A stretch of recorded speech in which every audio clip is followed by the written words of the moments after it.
Maryland sports fans, there's only one sports book in the great state of Maryland with over 50 years experience booking bets and supporting customers. Betfred Sportsbook at Longshots is now open and is the only sportsbook in Frederick offering cash betting on football, basketball, world soccer, and more. Visit the Betfred Sportsbook at I-270 and MD-85 in Frederick, right next to Longshots off-track betting. Go to betfredsports.com for more information and your chance to win exclusive merchandise. Must be 21 or older. Play responsibly. For help, call 1-800-GAMBLER.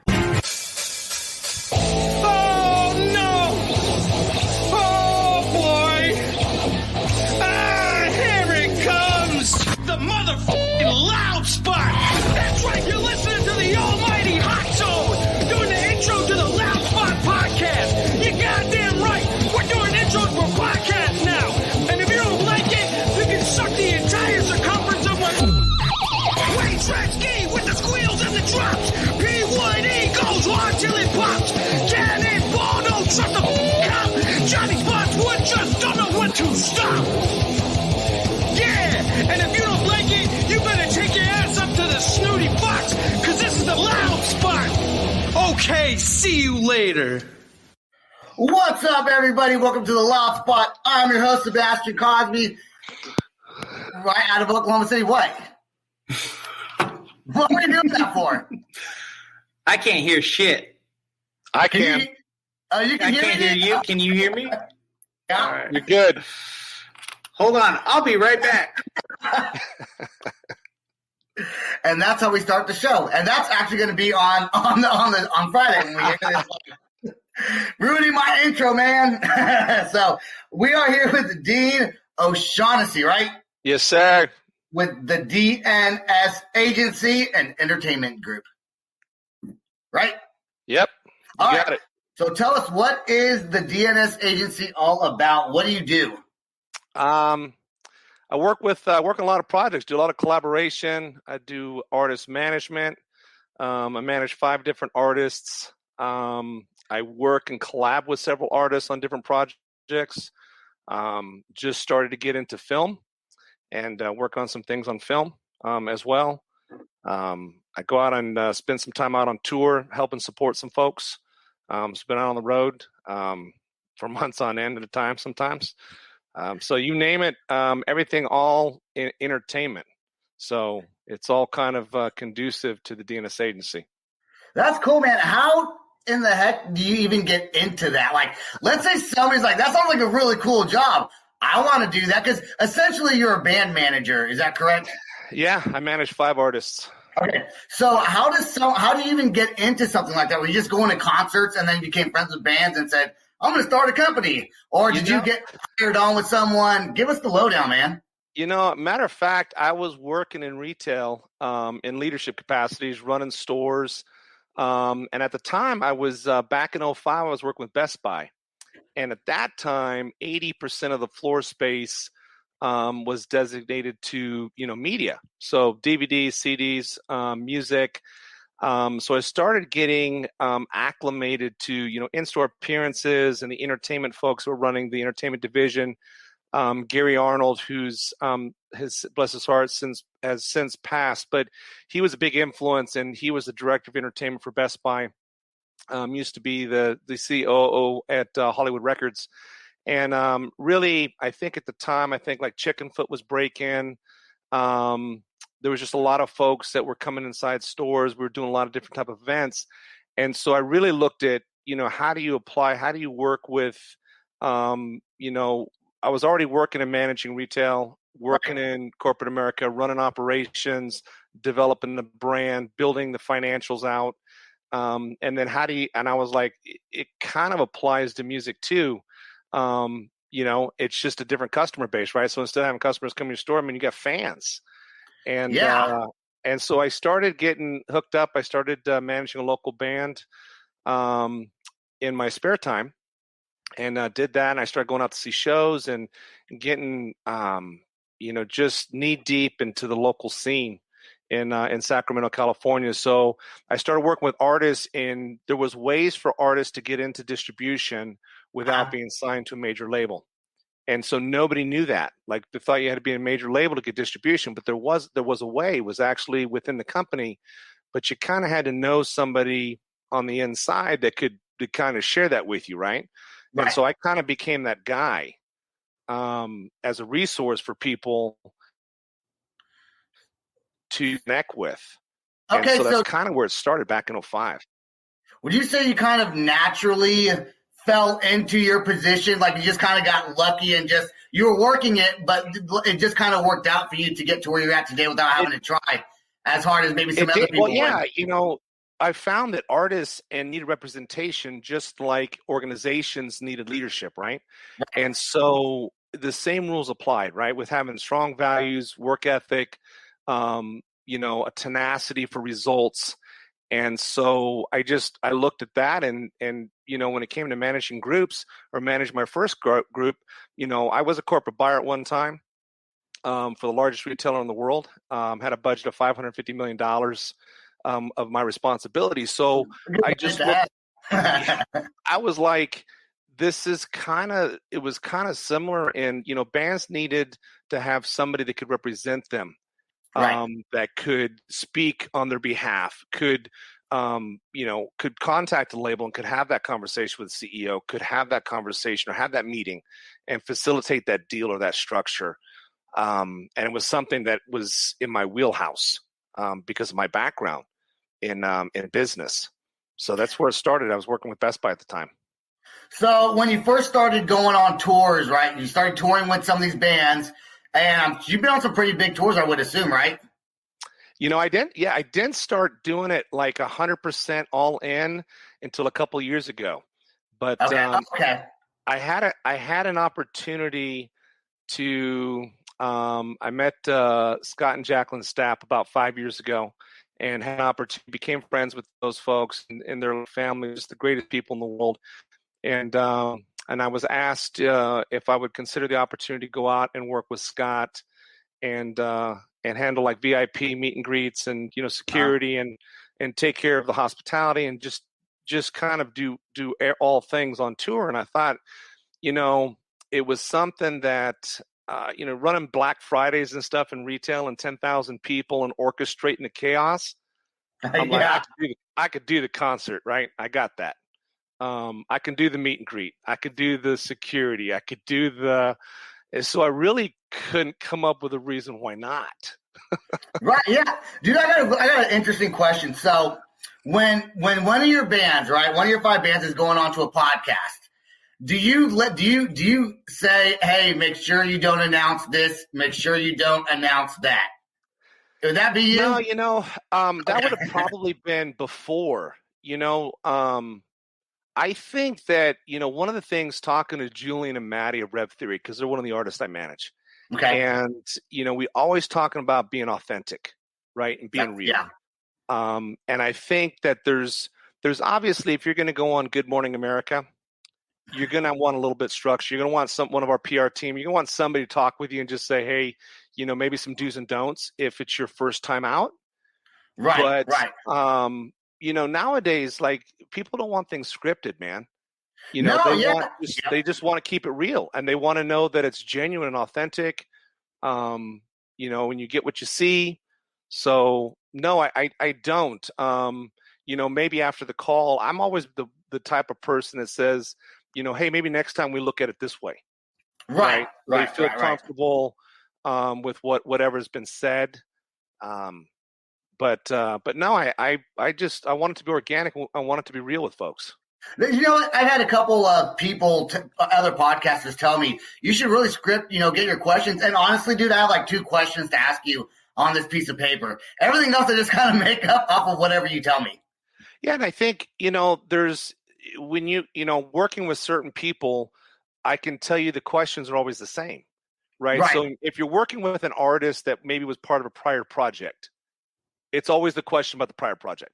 If the band has changed a singer, the question always about the singer, right? It's, and the artists, I can tell you, really want to talk about other stuff, right? They want to have a conversation, shoot the shit, and if there's things like upcoming releases or they're going to go on tour and those type of things, they'll plug that, Absolutely, yeah. And I try to not say the same old boring shit, dude, on every single episode. So when you were coming on, I was like, man, What am I going to ask him? I don't know what I'm going to ask him. But Lies.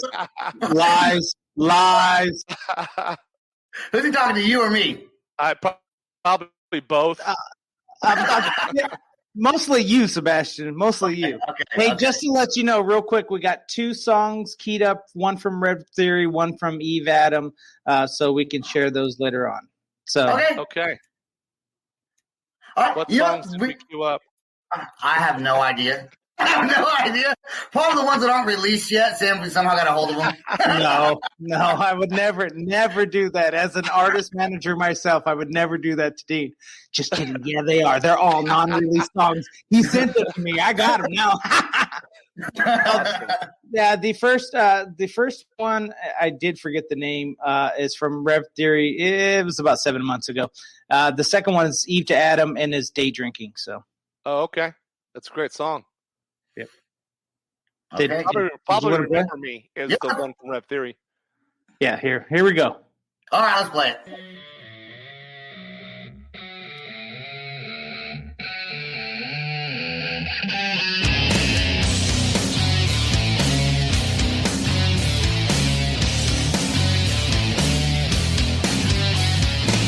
Remember me, I was the one who left the reservation.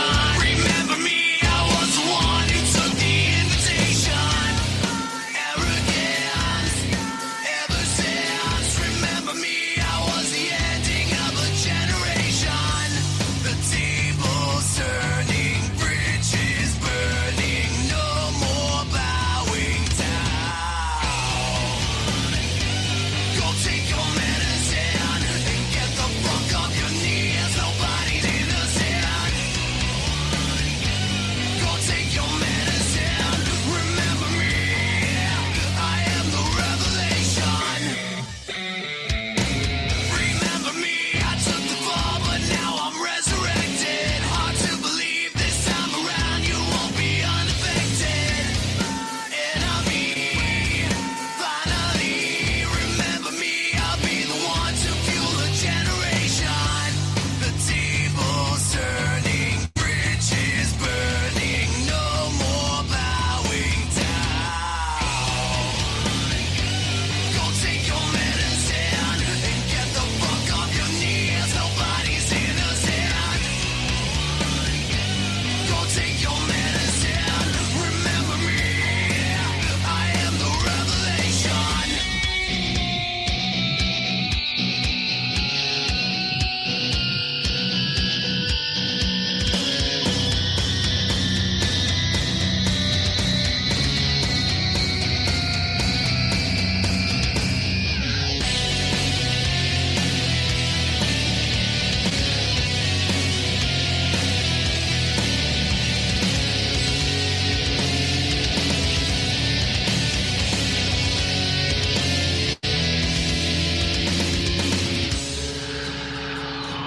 Go take your medicine. Oh. Go take your medicine.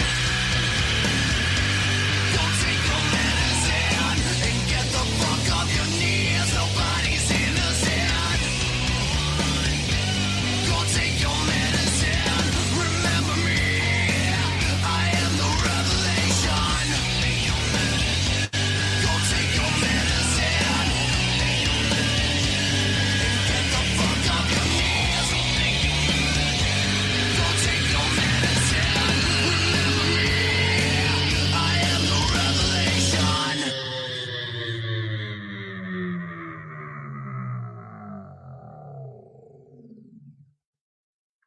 Yeah, dude, that is super cool. That's a cool song. I like.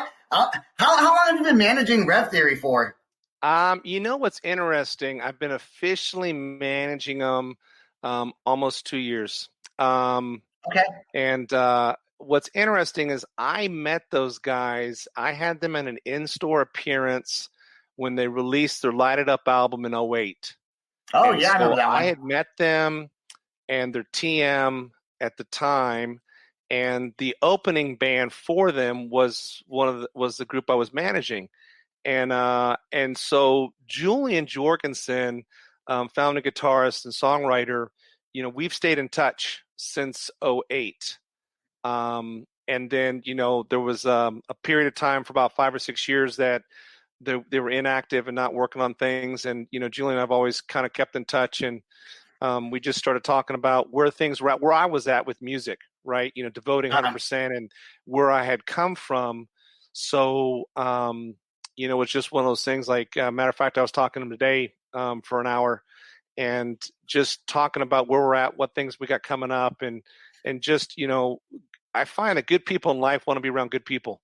And so a lot of the people, like even Eve to Adam, I met Talkie 14 years ago when he was opening for Daughtry, at a local show. And so my relationships typically are long lasting. They're lifelong. And I just don't like to have bad relationships or have bad people, like I just don't have time. No room. So is that something you take into consideration when you're going to manage a band? Let's say there's a band you like, and you know what? They need a good manager. I'm available. They're looking for a new one, maybe. If you don't personally really like them that much as people, do you kind of tend to stay away, even if you like their music? Yeah, I think you have to work with people that you want to represent them. And I think it's just immensely important, right? That when you go out and you work with an artist, no different than working for a Fortune 500 company, right? Like, if you're going to go work for Google or Apple or, Tesla, I mean, you got to represent. And I think the same thing for me goes with artistry and artist management, is that, being able to represent the artist with the highest integrity and morals and values, but, what they stand for, what they're about. And sometimes, I got to have them explain the lyrics to me. Like what's the message, and those type of things. But yeah, I definitely think those relationships that you keep close in your life, you're gonna spend a lot of time with somebody, and invest in them. You've got to be good with what's going on. Right. Now, and you said earlier you have 5 artists that you manage right now. Is that like an average number for you? Do you ever go more than 5? Is it ever just like a couple at a time, or I guess it would fluctuate, right? It would, I look at, because the amount of activity and the things that are going on, I think, one of the things that's important to understand is that, the more people get managed, or the folks, the more diluted things get, right? And, I've met people and they haven't talked to their manager in, months, and they don't get called back. And I'm like, that I'm, 24/7, I work for my artist, and I'm always available, always get back to them, always respond. But I collaborate a lot of product projects. Like I'm working with a band, the Ghost Town Rebellion, who's got a single coming out. They've been working on it. Right. Yeah. I'm friends with Sean, and they've been on the show. So we work together. So I don't manage the band, but we've been working on collaborating for over a year and working on content, the development of the album. I'm gonna release it. Just sent me the video. Got the final edits on the single artwork for a Rabbit Hole. He was just messaging me here about an hour ago. That's so your newest song, right? Rabbit Hole. Rabbit Hole is going to be the new single. Okay, I'll send it to you so that you can see it. I'll send you a private link for the video. But awesome. Just really, really an awesome track, man. The video was done so well. But I work on, somebody wants to release a song. I work with a group called Inner Image out of Texas, and they were in Houston, and we started working on some stuff for a few months. So sometimes if somebody wants to work with me, maybe they're going to release a single, or maybe they need help with solidifying a relationship with a booking agent. Right. Maybe they need to do a press release because they've had some changes, and they need somebody that has a good PR person. And I work with Shauna O'Donnell, and she's great. She works with a lot of A-listers. As far as PR is concerned. So I've surrounded myself with just great talented people. Now we all kind of like are on the same page with just wanting to do the best things for artists, and then getting the best outcomes. So I do want to play Eve to Adam, right? But before I play that, I do want to ask you, would you say that with the different bands and with your management style, do you categorize like booking agent, record label, distribution? Like, do you have categories that you have to go across and check off the list as a band manager? I think that's kind of the vetting process, about like where people are at. And in order for me to say I'm going to manage somebody, so, I manage, I manage a group called Dreamers Crime, and we're going to be releasing a single on the 23rd of this month, and the guys are in Australia. And Nice. one of the things for them was being to establish relationships here in the U.S. because they've toured the Philippines, they've toured Vietnam, they've done some touring for a couple of years, but they haven't established themselves here. So like for their goal is to work through the U.S. and the U.K., right? So that's for them. And versus like Rev Theory has done the U.S. tour, right? So, I mean, they've toured with everything from Avenged Sevenfold and then Five Finger, and they've, Buck Cherry, Hinder took them out for a long time. And, but Evanescence had got their feet wet over in Europe in 2008. Amy Lee took them over to Europe. So our focus for Rev, because they've done a lot of the U.S. stuff, is to grow them down to South America and in Europe and then come back. So it's like each artist and the needs, they vary. So it isn't like a cookie cutter approach and be like, hey, here's the deal. Like there is a process to release music. There's a process for certain things you need to be doing to engage your fans. But so 5 bands could be a lot on your plate. It is. I think it's a good number. I have a band, Chaos Magic Katarina. She's down in Chile, and she's releasing her 3rd album through Frontiers. She's signed to an Italian label, and they've done some U.S. touring, but she's not done South America, and she's not done the U.S. And then it's just like each group. Tulip's a symphonic metal band that's out of Dallas, Texas, who went out with Evergrey. And we're working on some things. We're about to release an EP here for their new material. And, again, the needs are they're different. So whether it's touring, Rev is not going to be touring the U.S. right now. They're going to be touring international. They're going to come back to the U.S. versus like, the guys are in Australia. They want to come here. They want to come to the U.S. Right. Yeah, dude, that I just imagine how much. I'm sure you write everything down. I would assume you write everything down somewhere. I do want to play Eve to Adam. I always thought this band was called From Eve to Adam for some reason. I don't know why I thought that. I mean, this is actually their 20th year commemorative on their first album that they had started with Desmond Child. So we're going to be doing a project here in his honor this year because talking to guys, that's who actually he got started with was Desmond. Awesome. And what's the name of this song we're going to play? Day Drinking. There you go.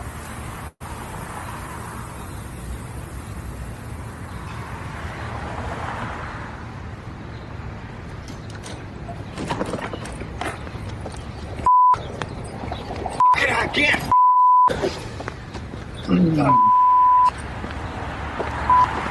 Can't get him on the phone. I've been trying. We got to keep trying. Keep trying. It's got to answer. Keep trying. Keep going. We'll try him one more time. We can't miss the show.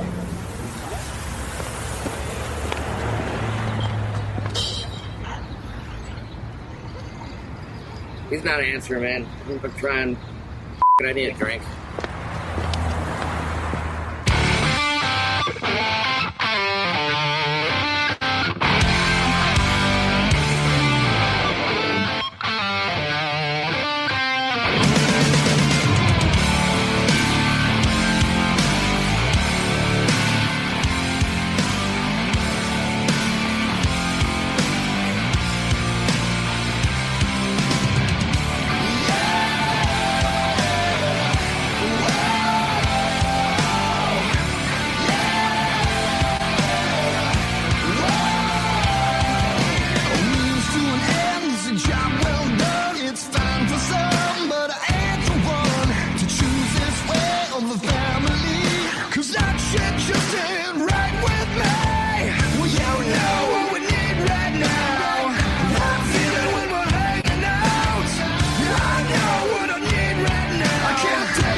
Sometimes it's hard when it's never ending. Just so you know you're not alone. We'll pay the price for this midday bender, but it's worth the life we're shaving off. It's worth the life we're shaving off.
Hell yeah, man! I wonder if they actually got drunk in the making of that that film. I got a hangover just watching it.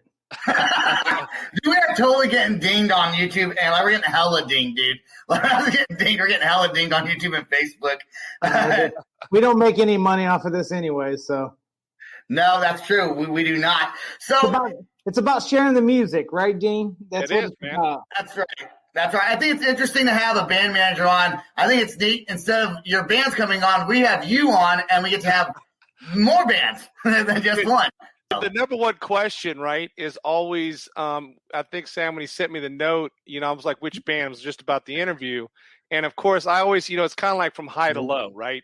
Like just meaning like popularity-wise and people that know that I associate with certain people, I work with certain people, I manage certain people. So, typically I always kind of can guess, who it's going to be about, at least, in current state. And then he's like, no, you. And I'm like for what? He said, it's interesting. It's really interesting for people that are in bands to hear another perspective instead of just another band. They want to hear, like, bands are going to love this interview over anyone. All right. For the reason why I picked it is because I'm the one spewing the same thing you've been spewing this whole entire time.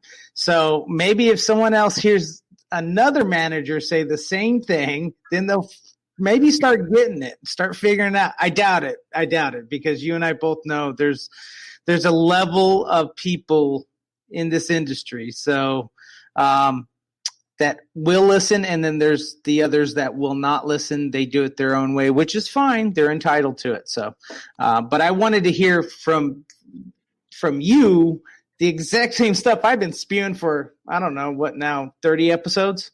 A lot. Yeah. I tell folks, everything's possible. It's one of these things where, you got to believe, you got to have faith, but I mean, you have to be tenacious with how hard you work, right? And you have to, go to sleep thinking about it, wake up thinking about it. But everything's possible. I mean, I look at everything from, who I've met and where I've been and the relationships and, the things that have just kind of that have just happened. And, if you were to write them down, people are like, they'd probably say no way. And I'm like, man, if you believe everything's possible in life, it truly will start to present itself. And what I find, Sam, and you probably do too, Sebastian, you probably hear a lot about this, is all the reasons why it isn't. And I'm like, well, if that's the focus, then you're going to always be where you're at, right?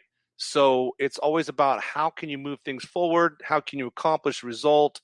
And know that it's possible, right? Because I get the, this is the way it's always been, or it's this type of world, or you got to know this person. And I would tell you that knowing the right people is important of value, right? So like if you've got a bad attitude, poor work ethic, I don't care who you know, nobody's going to want to work with you, right? True. You know, that's in every industry. That's not just it's in music, life. it's everywhere. Yeah, life. Yep, Yeah. exactly. And so I'm like, you know, people are always chomping at the bit to work with good people in business. And I think the same thing goes with artists. It's the ones that I feel like, you know, F everybody and I'm just going to do this, but I want to connect. Like, well, you know, there's a process to connect. And, you know, it's always about the fans. And, you know, when we're doing lineup changes or, you know, we've got, you know, different people on different projects right now with me, people receive it well. They want to hear music, right? The fans want to hear these bands. They want to hear the music. And they may, you know, there may be somebody that's bothered by the drummer is somebody different, or, you know, the singer is somebody else singing main. And, you know, like, there's always going to be something, but then there's people who are like, man, give it to me. I love it. Right. Yeah. And I can remember Chester before he passed. I can remember his last album he dropped, right? And he was really moving the direction of what he wanted to do. And I can remember listening to the tracks. I'm like, I love it. It's a little bit different from what they had started out doing, but I appreciate it for what it was. I didn't compare it to anything. And so, you know, some people receive that well and some people don't. Like, nobody wants to be compared to somebody else. No, you know, right. Nobody wants to be compared to the ex-boyfriend, girlfriend. I don't want to be compared to the ex-girlfriend or ex-spouse, right? I mean, nobody wants it. Right. Yeah. That's so.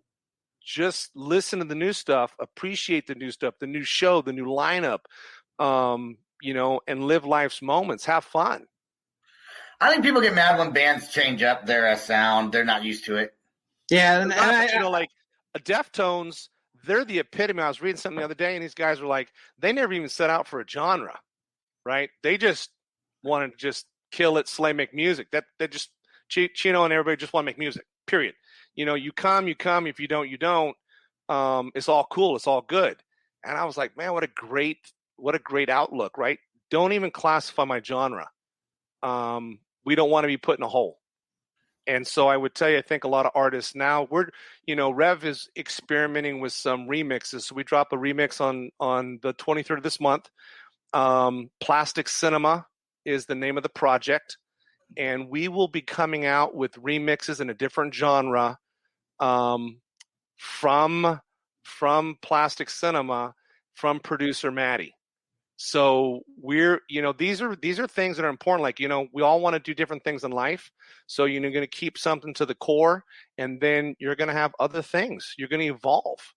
But Plastic Cinema will drop their first track. It's going to be a Make Me a Drink remix of a different genre. And that drops on the 23rd as well this month. Well, quick question for you, Dean, before we wrap this all up.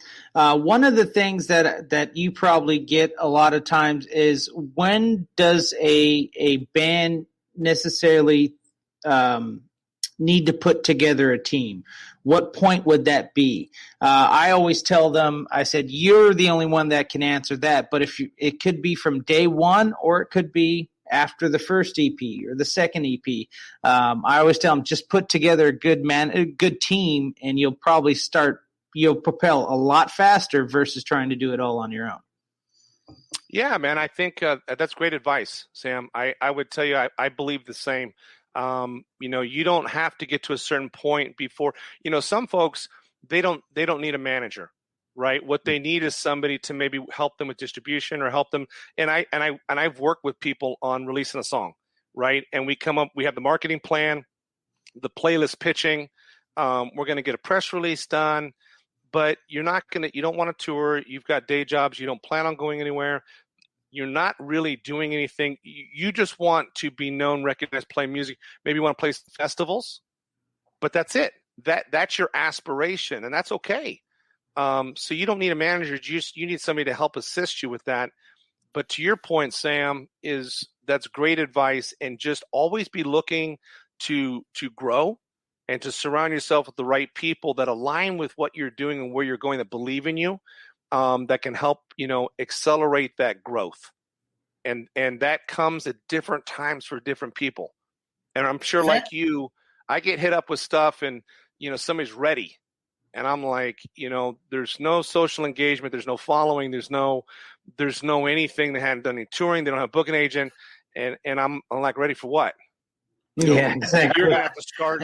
You're gonna have to start like my recommendation. And I'll tell them, I'll share some information. Like, hey, here's where I would start. Right? You don't need a manager. You don't need to hire somebody on retainer.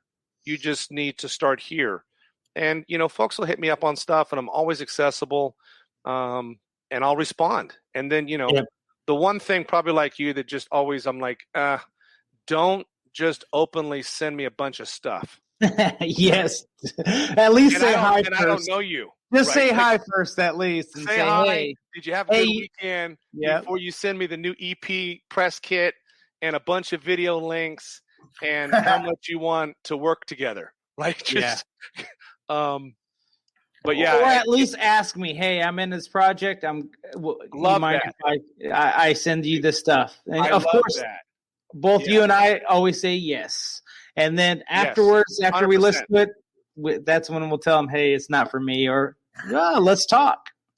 Yeah. Where you guys at? Somebody hits you up and you add them as a friend, all of a sudden you get the and then it's let me know what you think. And I'm like, I don't know you.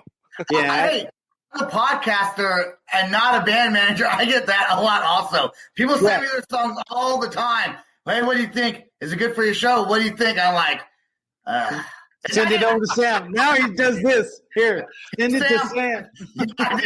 You have the same reaction I do then. Yeah. Here's Sam's email address. Send it to him. He does all the bookings now. Instead, what Sebastian does is he ends up sending dick pics. That's his biggest thing. He returns with like a little shrimp dick pic just in case. Remind you should probably say hi first. Yeah, because that doesn't always happen either, right? Like, people just, there should be like a greeting, right? Hello, like something. I get some of those just weird hellos. I'm like, hi. Well, I don't know. What do you want? What are you messaging me for? They get a little hand wave. They're just being nice, I guess. It's nice. No, they're trying to engage conversation. I get average about 5 a day. 3 of them will be legit. 2 will probably be, some female. Have you guys been getting hit up by the Bitcoin folks lately?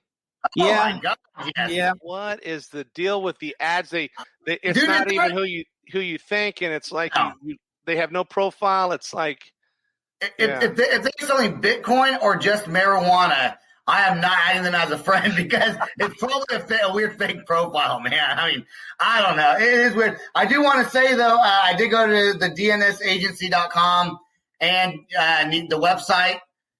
Could use a little work, but you're getting there.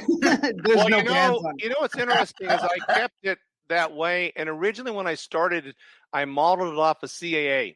And at the time, and because I do need to revamp it, but at the time, like CAA, right? So you had to go into touring. You had to go into touring. You had to know somebody, but all it listed was its office and a phone number. Yeah. So the logo's super cool. Your logo's really awesome, man. Thank you. Yeah. So I actually kind of looked at some other people, and at the time, William Morris was kind of the same way, and I kind of modeled that. They've evolved. I haven't on that side. It's horrible upkeep, Dean. So you know what? Keep it the way you want to keep it, because you don't need one. You really don't even need a website, honestly, for what you're doing. I just added page is what it is. I just added a band today because we already started getting offers in, and they shoved me on it. So I'm like, okay, I guess we got to announce you today then.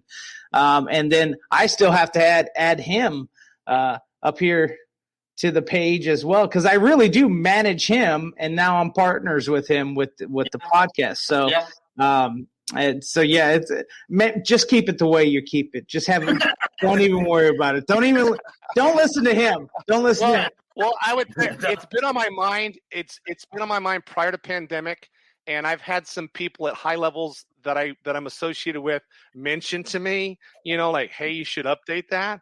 But I also tell you, I find more stuff outdated by people. Oh my God, there's links that don't work, like stuff that's old. The bio doesn't. Those people are gone. They changed, and I'm like, mine's a landing page.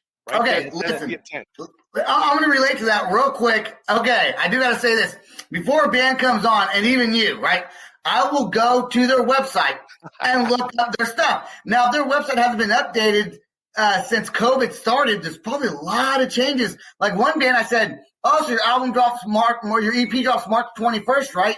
Like, yeah, 2019 or 2020. I was like, well, your website just says March 21st. It doesn't say. I just assumed it was 2021 because it was like a week before. So yeah, please, people, if you're in a band, COVID is like pretty much over almost. Go update your websites and your tours and who's in your band. Because when you get interviewed by people like me, we don't know these things. We go to your page to research you. And then we sound like idiots. Like we don't know what we're talking about. Well, one thing I would just throw out there that I do know, like I'm working right now, like it took us, like Rev Theory, they didn't have their YouTube channel for 6 years from Interscope. So I managed to get that back a couple years ago for them. And like the Twitter took me a year because it was tied to a phone that was no longer in existence. Yeah. And, so just an FYI to people that are out there, like, to your point, Sebastian, have stuff current. But I do know that there's like hiccups out there with, even folks that have, done gold or platinum records that just, they don't have access or, like that's why it may not be updated. But if you have the ability to have it updated, keep it current. Yeah, sure. Absolutely. Okay, well, I guess that pretty much about wraps it up. If you want to contact Dean, I mean, you're on Facebook and you're on your website. You do have I would assume your contact email on there. Contact email is there. Go straight to me. Hit me up on Facebook. I have the DNS agency page. It's got 5,000 or 6,000 people. Just like everybody else, it doesn't get a lot of activity. The personal stuff always gets the activity. Twitter, Instagram. Yeah, Facebook. That's probably Messenger is the best way to contact him. He'll respond to you. Yeah, and if you're in a band and you're on my Facebook page, make sure you contact Dean. He may manage you guys also. No, don't do that. I'm just kidding. I'm just joking. And contact Sam who'll do all your booking. He no, absolutely. That's awesome. No, that's not on show. All right, okay. I got 4 tours, 3 releases, this podcast, truck driving all day long. I don't need any more on my plate. Thank you. I appreciate it. Oh, just having fun. Okay, everyone, please go to www.theloudspot.net. Go check out our YouTube channel and please subscribe on Facebook. Click that. There's like a little bell or notification when we go live. Click on that to get notified every time we're on. And we're still on Apple, on Spotify. Dean, thank you so much for being on the podcast. Welcome, guys. I appreciate you guys having me. Absolutely. Right. And shout out to Ghost Town Rebellion. I love those guys. I know them. They've been on the show a couple times. So, and all the bands that you represent, for that matter. All right, guys. I think we're done. Okay. So this is the Loud Spot outro by nothing short of tragic. Is this all talk with no action? No. Is this my thoughts with distraction? No. Is this what I bought that's in fashion? Or is this the Loud Spot with Sebastian? Yes. Does nothing short of tragic have us back again? Yes. Does everything that's good really have to end? Yes. A pin post has a pin show, so to get more episodes, make an order, this is over.